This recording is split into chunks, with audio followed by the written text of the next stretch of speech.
Assalamualaikum warahmatullahi wabarakatuh. Perkenalkan, nama saya Indah Permatasari. Saya dari jurusan Prodi Perbankan Syariah semester 2 Universitas Islam 45 Bekasi. Di sini saya akan menjelaskan soal dan jawaban tugas UAS Bahasa Arab Nahwu Shorof. Soal pertama yaitu adalah jelaskan 3 bagian dari marfu'at dengan penjelasan yang lengkap beserta contoh-contohnya. Keadaan di mana sebuah kata dibaca dengan harokat dhammah ataupun di akhir kata ada huruf waw, alif, atau nun yang adalah tanda-tanda rofa tersebut sendiri. Yang pertama itu isim kana. Kana dan saudara-saudaranya adalah fi'il yang masuk pada rangkaian mubtada dan khobar sampai merofakan mubtada dan menasobkan khobar. Mubtada yang sudah dirofakan oleh kana dan saudara-saudaranya dikenal dengan isim kana. Khobar yang sudah dinasobkan oleh kana dan saudara-saudaranya dikenal dengan khobar kana. Contohnya itu Allahu alimun kana Allahu aliman. Allah dari mubtada menjadi isim kana sesudah didahului kana. Aliman itu khobar kana menduduki posisi mansub sesudah kana. Yang kedua, khobar inna. Inna dan saudara-saudaranya adalah huruf yang memasuki pada rangkaian mubtada dan khobar sampai-sampai menasobkan mubtada dan merofakan khobar. Mubtada yang sudah dinasobkan oleh inna dan saudara-saudaranya dikenal dengan isim inna. Khobar yang sudah dirofakan oleh inna dan saudara-saudaranya dikenal dengan khobar inna.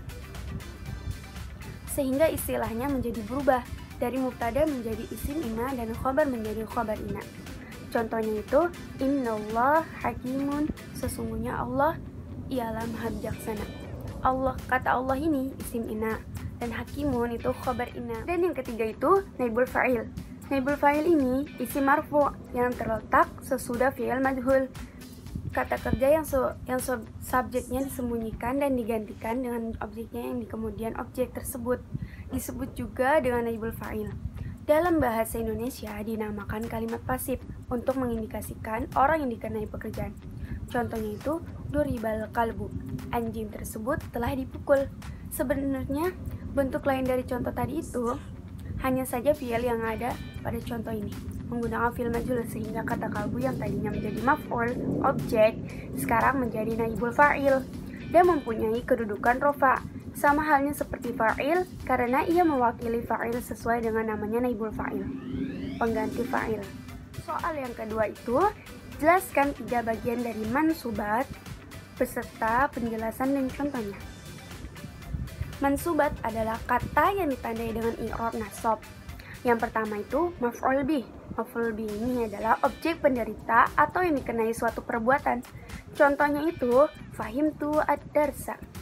Artinya, saya memahami pelajaran. Dari kata ad-darsa ini, pelajaran dalam kalimat yang tadi itu objek atau maf'ul bih. Jadi ad-darsa ini mansub dan tanda nasabnya adalah fathah. Yang kedua itu maf'ul fi. Maf'ul fi ini adalah dzaraf, yaitu isim yang menunjukkan keterangan waktu atau keterangan tempat terjadinya sebuah perubahan. Dan yang kedua itu maf'ul fi. Maf'ul fi ini adalah dzaraf, yaitu isim yang menunjukkan keterangan waktu atau keterangan tempat terjadinya sebuah perbuatan. Contohnya itu safari abi lailan, artinya ayahku pergi pada malam hari. Dari kata lailan, malam hari adalah dzaraf, zaman atau waktu. Jadi lailan ini adalah mansub dan nasab dan tanda nasabnya itu adalah fathah. Dan yang ketiga itu maf'ul lil ajli. Maf'ul lil ajli ini isim yang berfungsi untuk menjelaskan sebab terjadi perbuatan. Contohnya itu sumtu imanan billahi. Artinya itu aku berpuasa karena iman kepada Allah.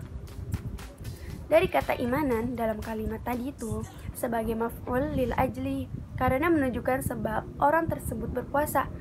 Sebabnya yaitu karena iman kepada Allah. Oleh karena itu, ia mansub dan tanda-tanda nasabnya adalah fathah. Soal ketiga itu, jelaskan bagian dari majrurat beserta penjelasan dan contoh-contohnya. Isim majrur ini didefinisikan sebagai kata yang ditarik atau diturunkan jika melihat dari sisi ilmu nahwu.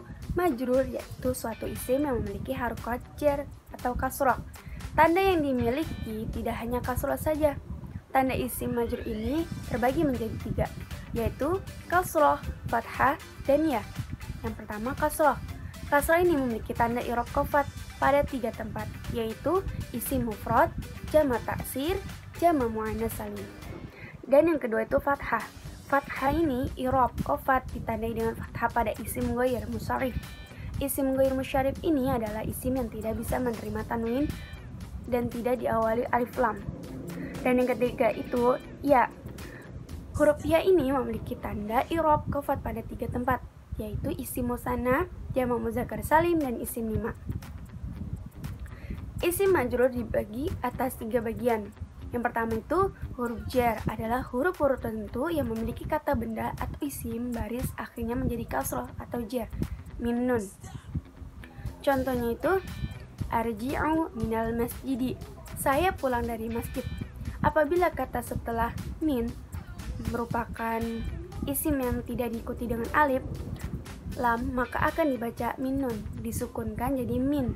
Namun kalau isim tersebut diikuti alif lam, maka mina, dibaca min nun, difathahkan jadi mina. Yang dua itu idofah. Idofah ini adalah bertemunya antara 2 isim dengan huruf keduanya berbaris atau jar.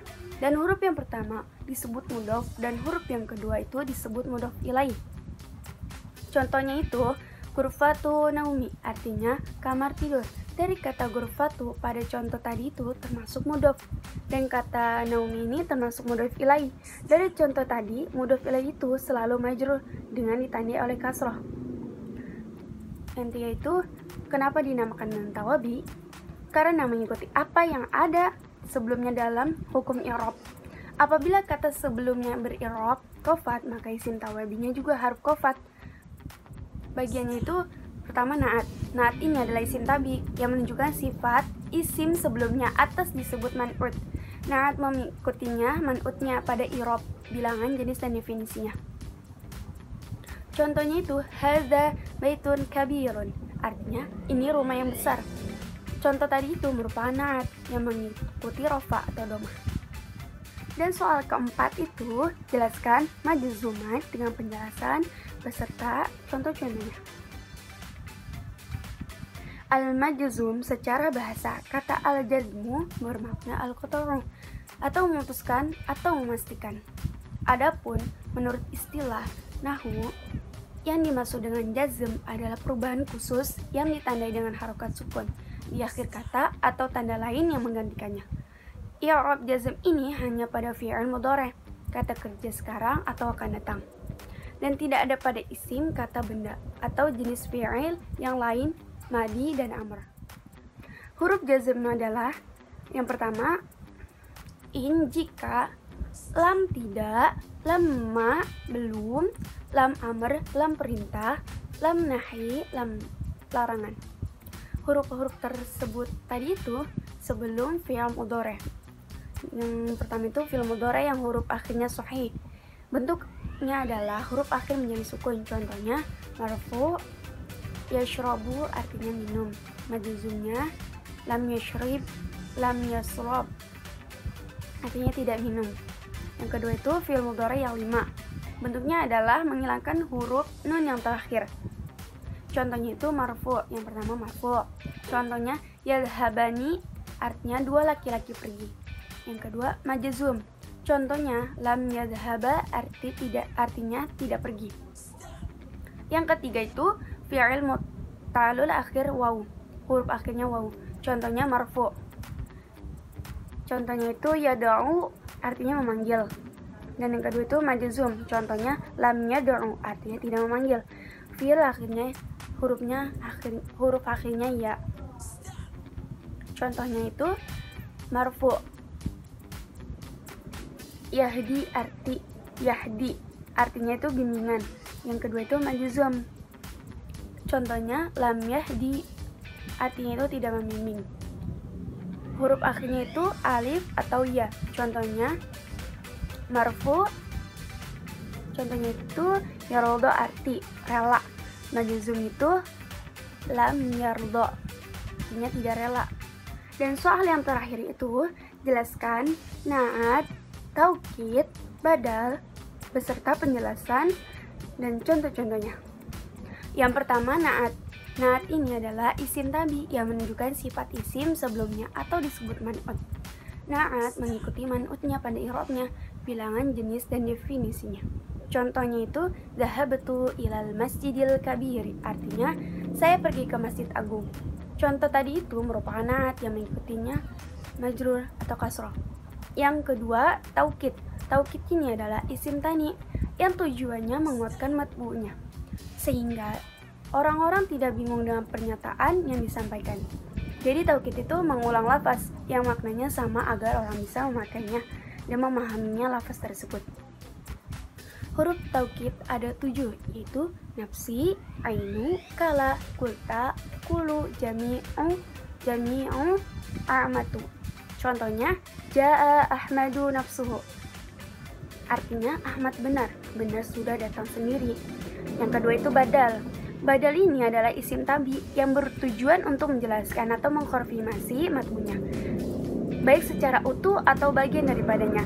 Kalimat yang mengikuti tersebut badal dan kalimat yang diikuti disebutnya mubdal minhu. Badal ini terbagi atas 3. Yang pertama itu mutoliku atau serupa. Salimtu ala akhika Muhammadin. Kedua itu ba'du min kulik, sebagian. Jalastu ala kursi torfiha.